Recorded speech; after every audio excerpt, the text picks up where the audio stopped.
The Starbucks that disappears. Everyone loves Starbucks. It's a comforting, familiar place. Warm lights, the smell of fresh coffee, and the soft hum of background music. But what if one day the Starbucks you always visit just disappears? Not closed, not shut down, gone. And what if you were the last person to ever walk inside of the first visit? It started with a guy named Mark.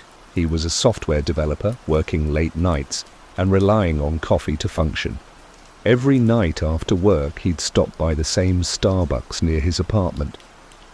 It was a cozy little spot tucked between an old bookstore and a laundromat, the kind of place you wouldn't even notice unless you were looking for it. But Mark always went there. Same time, same order, a caramel macchiato, extra shot of espresso. One night he walked in as usual, but something was off.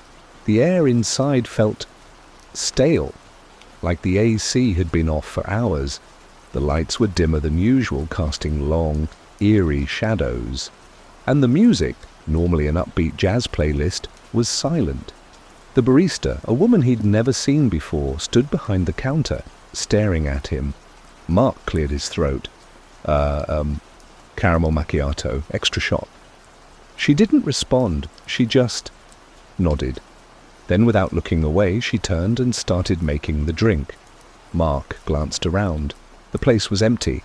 No other customers, no other employees, just him and the barista. Something about her felt off. Her movements were slow, almost robotic. Her hands shook slightly as she poured the espresso. Then she slid the cup across the counter. No words, no receipt, just the drink.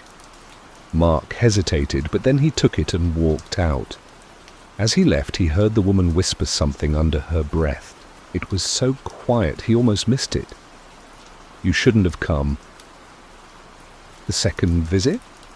Mark couldn't stop thinking about it, the way the barista acted, the dead silence inside, the way the air felt wrong. The next night, he went back. But this time, the Starbucks was gone. Not closed, not under renovation, it just wasn't there, in its place. An abandoned storefront, dust-covered windows, boarded-up doors, a faded For Lease sign hanging in the corner. Mark blinked.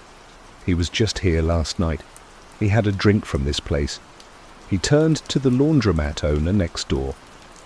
"Hey, the Starbucks, what happened?" The old man frowned. "Starbucks?" "Yeah, right here." Mark pointed at the empty storefront. The man gave him a confused look.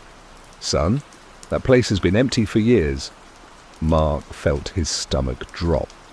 He turned back to the building. No sign of Starbucks, no green logo, no smell of coffee, just emptiness. He pulled out his phone and checked his Starbucks app. His last order was still there, caramel macchiato, extra shot. Ordered last night, but when he tapped on the location not found. Or the final visit? Mark couldn't accept it. He knew what he saw, he knew where he was. So the next night he drove to another Starbucks across town. This one was normal, bright, busy, filled with customers. He walked up to the counter. "Hey, weird question. Did a Starbucks close recently? One over on 8th and Pine?" The barista, this time a cheerful, normal-looking girl, paused. No, we've never had one there." Mark's hands felt clammy. "Are you sure? I was just there. I bought a coffee 2 nights ago." She looked confused. "That's weird. Maybe it was an indie cafe? Some places look similar." Mark sighed. Maybe he was losing it. Maybe he had been overworked, exhausted. Then the barista laughed. "Oh, wait." She pointed at his cup from 2 nights ago. "That's our cup, though. That's a Starbucks cup. We only use those." Mark looked down at the cup in his hand.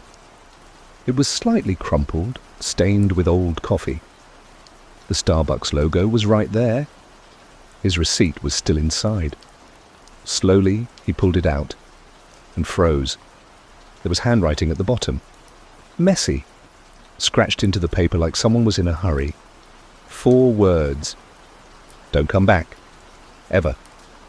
Mark dropped the cup and ran. He never visited another Starbucks again. That was today's story. If you enjoyed it, please like and subscribe. It really helps, and I'd love to have you here for the next one.